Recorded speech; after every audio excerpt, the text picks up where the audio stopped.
Are you sure I've never met this Constantinus before? I am sure, Master. You would only have been a young child when he left for Britannia. I dare say you had concerns other than the specific assignments of generals. No matter, no matter. He just seems so familiar. There's a certain recognizable arrogance to him. Perhaps you read of a similar rebel. Oh, maybe. But I was thinking that perhaps this Constantinus is like my shadow. He loves his people, as I do. Yes, indeed.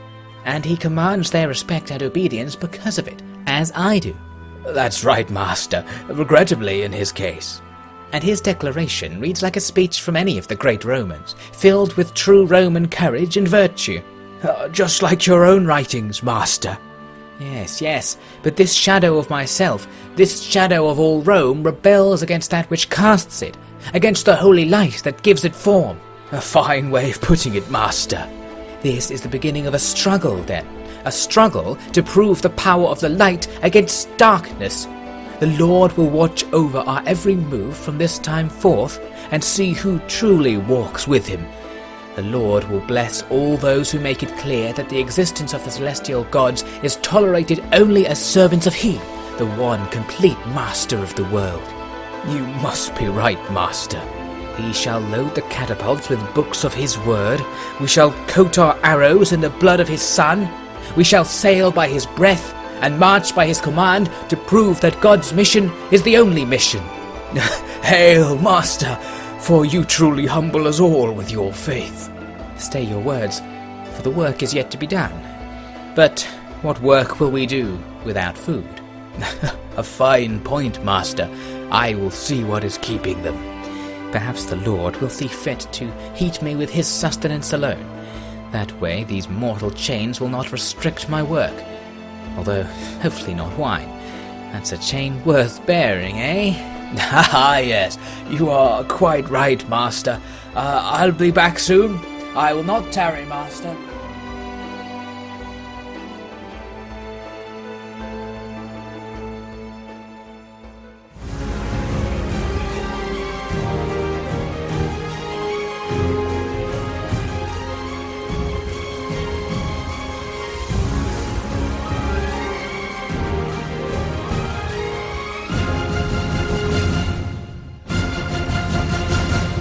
Hello and welcome back to Fields of Mars. In the previous episode we saw Constantinus moving beyond the wall to attack the Caledonian people. There in a settlement assault he was able to find victory and create a new subject kingdom from the Caledonians, who quickly put themselves to work defeating the Picts and preventing them from getting involved in Roman Britain territory. But there were still plenty of issues. The Franks were attacking to the south. They stormed Caledonium and were able to wipe out the garrison, sacking the settlement for the second time that year, and a third sacking was threatened as they came back for more. This time though, Tullus, our new general, led the defences. Our limited pool of marines were able to defeat the enemy's commander before being defeated by the enemy's navy, and now the land battle is about to begin. Some of the enemy's advanced troops have already landed and started to engage with our men, and have almost in fact broken through one of our defensive blockades on the side of the main square. Luckily we have reinforcements to plug any emerging gaps, so I'm using the live footage of the battle rather than the replay. As mentioned last time, the replay was rather messed up. One such mess up was the loss of our fleet earlier on in the battle, which is actually still going, fighting against more ships from the enemy's navy, and they were able to defeat the commander of the enemy's navy out there, which is going to be quite useful in the future, since it reduces the navy's total size even if we don't win this battle, since that unit will be deleted. So now we just need to use cavalry tactics against the enemy's infantry to try and take them out, and already it's been quite effective. The scout equites, although not particularly powerful, are able to strike enemy units in the rear and cause a morale shock that just makes them try to leave, and in their attempts to leave they will then be slaughtered by those equites. So I'm charging in here, actually killing the enemy's king there, although it doesn't announce it because it's not the main commander of the army. That small unit beside the wall that just got taken out was their king.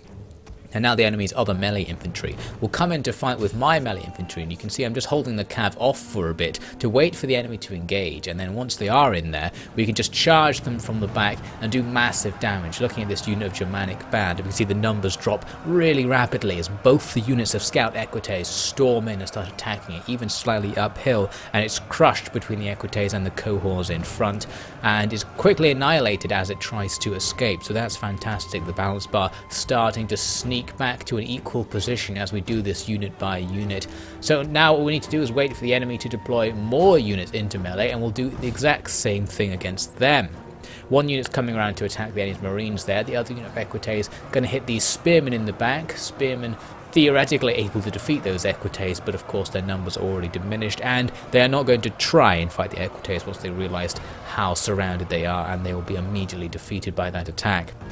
The Marines actually just rout as soon as the cavalry arrive. A lot of their crews were already severely depleted, so they just didn't want to fight, and that leaves only a couple of enemy units bunched together here. We can rear attack them and easily rout them, especially with the enemy's army losses and loss of commanders now taking its toll upon their spirits. So those units rout in a position where they will also be immediately destroyed. Very important, because of course what the Franks have been doing is attacking and then just coming back to attack again after the battle. So this time we're going to so damage their army that they'll have no chance to repeat that pattern. So the battle comes to an end. It's a heroic victory for the forces of the town, a complete reversal from what was happening the previous attempts of the defence. Perhaps Tullus' leadership, although he just sat in the middle protected by his testudo, was able to rally the men sufficiently to make them fight harder. The cavalry getting absolutely loads of kills. Really, it was the cavalry that won the battle, and the fact that the enemy allowed me to use the cavalry so effectively.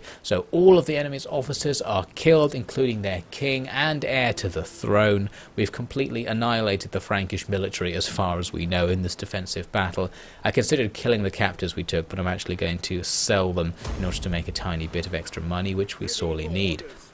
So a few Frankish survivors escape in a single ship, and that hopefully will be the end of that. We learn among the news of the enemy commanders being killed that there's about to be a rebellion in Britannia Superior despite our efforts, and it seems one of the main factors is just instability. They don't like the fact that the place is constantly under attack, and probably that the state religion has been recently changed, and they probably won't accept the argument that actually us being here is making things easier. They're also not too happy about the administration because it's too powerful. Constantinus and his personal family and retinue hold too much power over the overall administration, and they don't like this fact. So we need to try and get someone else into an influential position, and Tullus is really the only man for the job. So I'm promoting Tullus to a higher rank as a result of his recent victory, and we'll see if that helps spread the influence over the overall government out a little bit. Now Constantinus is going to move slightly south. We don't need to move north anymore, thanks to the Caledonians protecting us against the Picts, but I don't want to move all the way south before this rebellion happens, because I want to be somewhat near Saguntium. I'm worried that the Abdanians might attack. The garrison there is fairly substantial, but not necessarily enough to resist a full strike by the enemy, who could easily come at us with a couple of stacks. Now finally I wanted to try and get a peace treaty with the Franks after the end of those battles, and they actually do accept it, so that should mean they don't just come back with yet more fleets in a couple of turns. Unfortunately for us though, the Saxons refuse to agree to such a deal. There is little room for progress, sir. The king jokes at length about the failures of the Saxon invasion this year, and expressed a keen interest in invading again under his own leadership. He would not hear anything I had to say regarding the Franks. He thinks I'm bluffing, and from what I can tell, he does not have any contacts within the Frankish court from which he might learn the truth. In fact, he seems to be a man distant even from his own people. On the day that I left, he killed a man outside his hall for blocking his way. He simply cannot be reasoned with. I believe the only case in which he will agree to peace is that where you stand over him with a sword at his neck. And given the numbers of arms I witnessed being prepared, the chance may soon come. Another factor to consider with regards to our internal stability is the spread of Greco-Roman paganism. You can see in Britannia Inferior, it's doing well, still not the majority religion, but on the up compared to Celtic paganism. And in Britannia Superior, it is now the majority, although that's not to say the majority of people support this religion. So we still have work to do in both provinces, but what we're seeing is a very strong trend towards Roman paganism becoming the dominant religion. Now moving on, the Picts once again attack the Caledonians, appear to defeat them, but don't finish them off, and the Caledonians immediately start making a comeback, which is great for us, still keeping the war out of our lands. We do though have this rebellion which has sprung up near our capital of Londinium. Constantinus can easily move his forces back to the capital, which will prevent them from doing any damage, and I'm just checking the garrisons of the other smaller towns. It looks like they'll need at least 1 and probably 2 turns to get an army big enough to actually threaten any of the settlements in the area. So we certainly have some time, and might as well let them get a bit bigger so that more rebellious discontents are concentrated together in the army before we engage it. Attila is going to move north to cover things in Britannia Inferior and improve public order slightly there, which is also deteriorating. It would be nice if we can avoid a rebellion happening anytime soon there as well, otherwise we're going to be a little bit stretched if the enemy decide to attack at the same time. I'm going to have to spend most of my money repairing all the damage from the previous sackings and attacks of enemy forces, which is unfortunate, so not much in terms of development going on. Now a Pict army seems to bypass the Caledonians and looks like it's going to come and attack us, so Tullus is going to have to rush up to defend Boracum from that attack, unless the Caledonians decide to try and distract them or something. Nothing else happens, and by the next turn, we can see the rebel army has gotten a little bigger. Constantinus is in perfect position to attack it because the army is actually in reinforcement range of Londinium, so when Constantinus attacks, he gets the Londinium garrison as reinforcements, meaning we have an absolutely gigantic advantage, and there's no question at all of who will be defeated in this battle, the governor of Londinium even coming out to take part in the fight. So that's pretty much the end of the rebellion. The only interesting thing to note is how the rebels have access to some pretty interesting units, much higher tech units than our military administration is able to field, suggesting they're getting some form of outside help in this situation, but nonetheless they need to be dispatched, and dispatched they shall be with ease, taking a balanced order result to finish them off with basically no casualties to our own side. And what I'm going to do is pardon any of those rebels who survived the battle and allow them to join our ranks as additional troops to increase our speed of replenishment. We also take on the onager that the rebel army had into our own ranks, so that's useful. A piece of siege equipment there may come in handy if we need to make a city assault. So now with regard to the Picts, Tullus going to head north to add to the garrison at Boracum, and Constantinus can make it to Lindum. Important to do this because the Pict army can actually go around Boracum. A Boracum zone of control isn't big enough to stop armies from coming south, so you do need to defend the other settlements at the same time as the main settlement in Britannia Inferior. Now the Picts actually do an alternate plan. They get reinforced and they just destroy the Caledonians again, and again the Caledonians immediately just field another army and start rebuilding. They will not go down, which is increasingly to our profit. And now, despite all that focus on a threat coming from the north, there's actually a threat from the south. A Saxon army appears from the fog of war and is going to attempt this naval landing that the Franks kept trying to do, and the Saxons did before the Franks did also. Balanced bar not even that bad this time, despite things looking similar to previous situations. I think it's because the enemy have lots of low quality troops. We don't have much in the way of ships, unfortunately, but we're still going to try and do the standard tactic for this situation of simply sending the ships to dispatch their commander, and the large numbers of low quality enemy infantry will be all but useless without a king to lead them, so this is going to be critical for this battle in particular. So the two ships move up, both undercrewed, which actually sort of works to their advantage as the enemy start throwing javelins at our ship but can't really hit anything because there's basically no one on the deck. So we successfully make it to the enemy commander's ship, which was not particularly well protected by the enemy's formation, so one crew immediately starts working their way through the enemy's crew.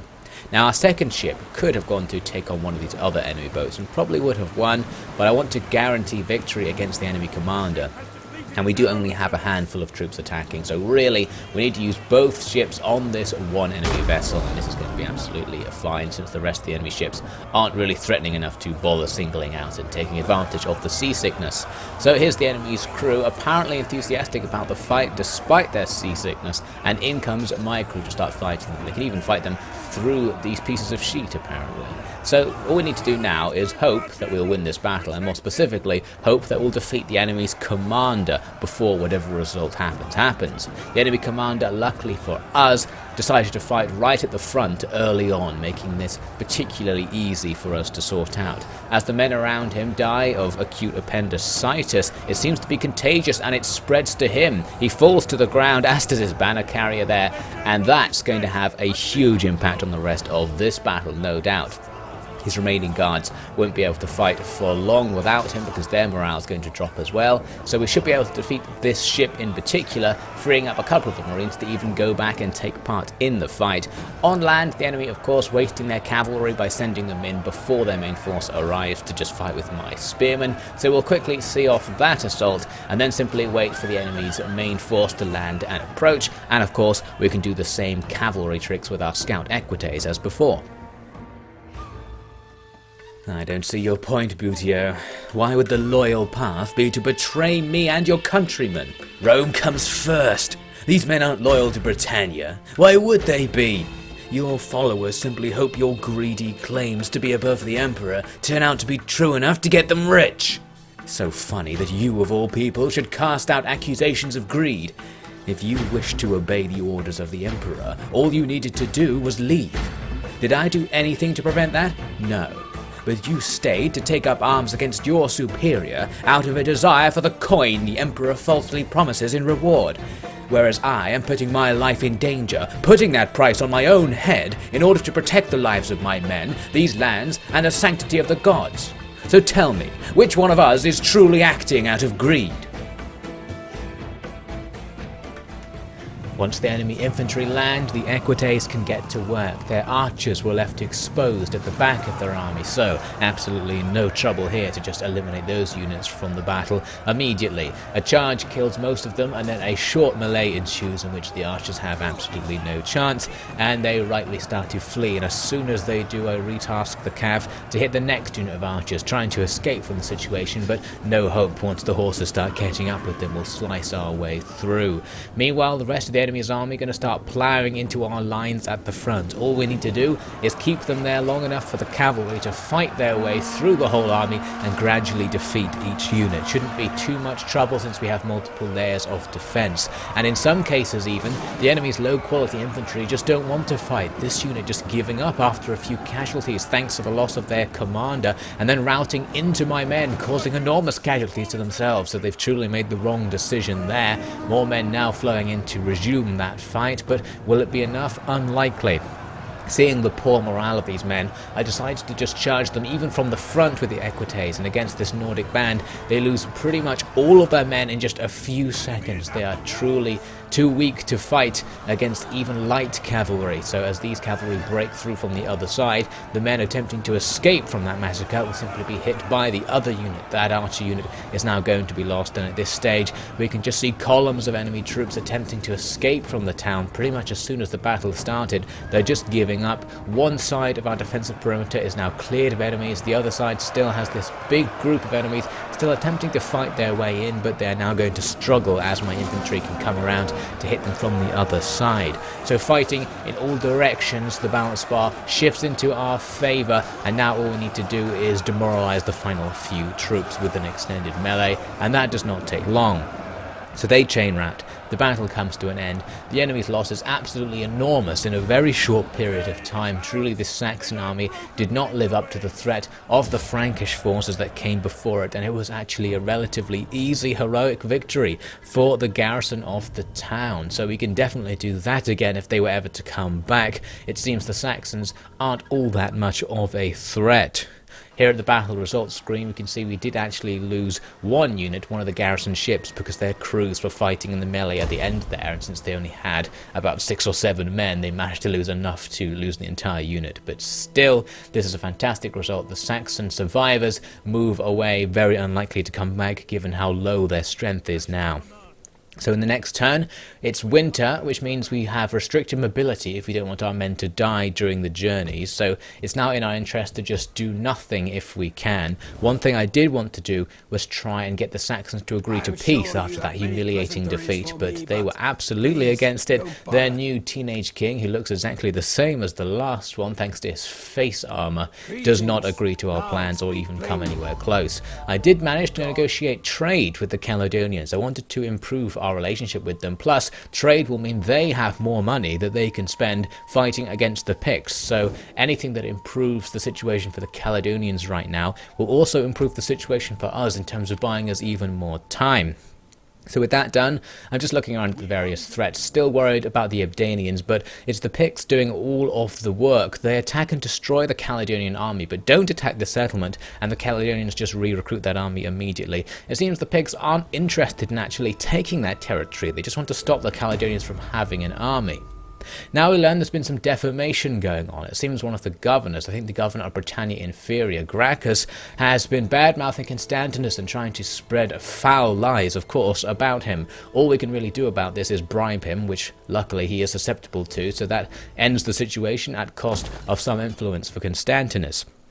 At Londinium, I'm beginning the construction of a new religious building chain, which will further enhance the spread of paganism and let me recruit priests. You can see that Britannia Superior increasingly pagan, and Britannia Inferior now has a pagan majority as well, which is fantastic. It's mainly because of the edicts running in both provinces. Once I get rid of the edicts, the spread will be a bit slower, but for now we are rapidly taking over the religious sphere with our new pagan influences, which will help out with public order since this is the official state religion. Now Constantinus is going to move north to support the Caledonians. The plan here is that if the Picts attack the Caledonians again, Constantinus will get involved in the battle and use his large army to try and wipe out the Picts, and if that goes well, we could then counterattack the Picts knowing they don't have an army to stop us. So we set up ready for that, and Tullus has to decide whether he'll defend to the southeast or to the west. There could be another invasion, even from the likes of the Jutes or the Geats, but I'm actually more worried about the Abdanians, who are sitting right there and could attack Saguntium at any time, so because of that, Tullus is going to add himself to Saguntium's garrison. No longer is the age of unity to occur, thanks to the man named Constantinus, a man devoid of title, for to call himself the King of Britannia would seem too crass, but in all but name there is no doubt of how he sees it. He casts out the priests of the Romans that fathered him. He abandons any chance for aid from a people more unified in creed and intent than Britons shall ever be. He even risks letting the whole empire fall by hoarding all the power and strength he can muster against his own breast. If the world should fall to darkness, how will Constantinus protect Britannia? How will Britannia be able to protect itself when its people are left to prey without direction? There is nothing but hubris in his plan, and all those who don't call it out are party to that doom. The Picts do advance as I had hoped, but they just defeat an army outside the town, don't attack the town. Unfortunately, I was out of the reinforcement range of that army, and the army the Picts brought was only small. And the Caledonian king seems to flee south into my territory, sticking to the coast as if he intends to go towards Saguntium. No idea what that's about, we'll probably find out eventually. Now we have some bad news in Britannia Superior. There's a food shortage. This is a result of me building an auditorium in Londinium in an attempt to prevent further rebellions by controlling public order, but it reduces our food supply, and that's only going to get worse because I'm also building some consecrated ground in order to build a temple on that site later, and that also reduces food. So we need to build some more food producing buildings locally. We're still okay for global food supply, but it does reduce public order to have the local food supply in the province be negative. So we'll try and build some fishing ships once we have the money being a bit of a problem right now. So I thought I might as well just destroy that Pict army waiting outside Aildin, and Constantinus can advance easily to do that, and that army turns out to just be some really weak units that clearly were part of the previous battles between Caledonia and the Picts, so I'm going to use a protective stance to take them out, since we now have the Onager on our side and we have Javelineers. We have a big ranged advantage with this army, so nice to use the protective stance and just avoid casualties in general, and we'll take a few of the captured troops on in as new troops.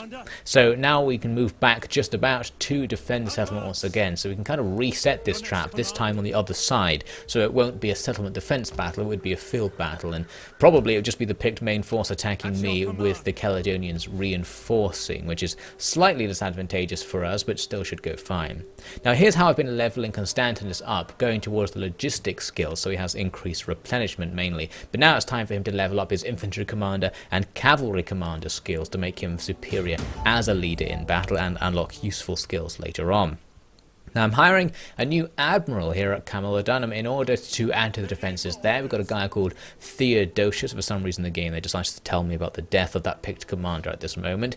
But anyway, Theodosius is an uncompromising but charismatic man. He's not particularly loyal as a result of being spurned apparently. So it seems Constantinus doesn't like this guy despite him being charismatic. Perhaps that's why he doesn't like him. Now as we move on, the Ebdanians finally declare war on me, the thing I was fearing happening all this time. And I'm forced to pull the Caledonians into this war. You can see the Caledonians now hate the Ebdanians as a result of being drawn into all this, which makes sense. But interestingly, they send an army that looks like it's planning to land. So they don't attack Sagontium, which was what I was worried they would do. And a landing army is an interesting factor because that doesn't necessarily endanger any of our settlements. A Saxon army also lands down near Caledonium, so they avoided the added defences of having Theodosius defending the docks with his ships. This is kind of annoying now because we've got these two armies which aren't particularly large and could potentially take on one of our smaller towns. They can't take Aboracum or Londinium, thanks to the defences, so we can rest assured of that. But given the level of threat, I decided it probably was prudent to bring Constantinus back down towards Aboracum, so he'll be in a position to take out these armies if they do pose a threat, or even if they just sit there raiding, because that would be a huge issue as well.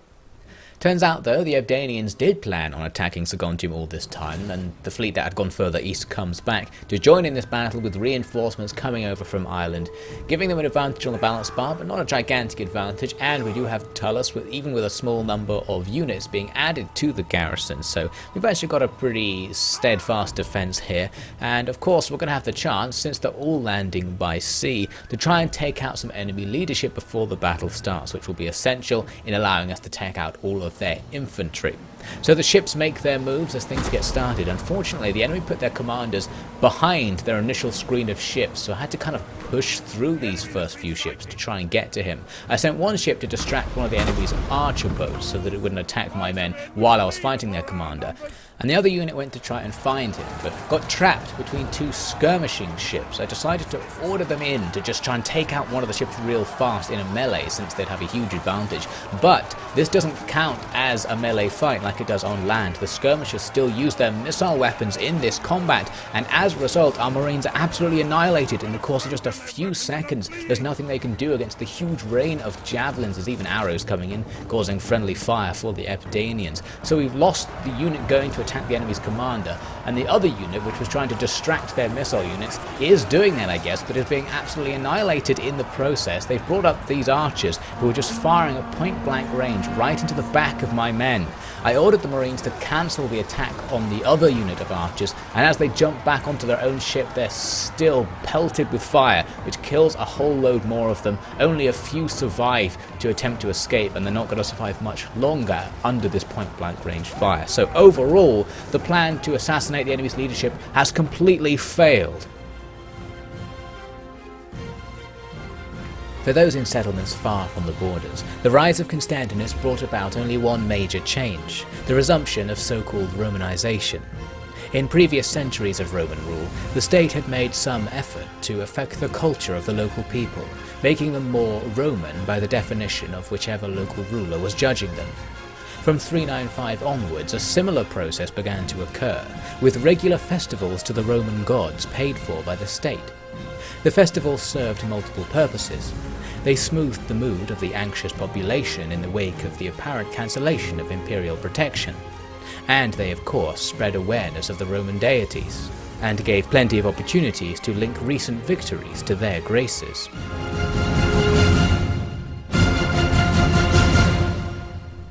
Thanks for watching. We'll be moving to prevent a Saxon incursion, as well as fighting this war with the Ebdanians, including that all-important first battle, all on the next episode of Fields of Mars.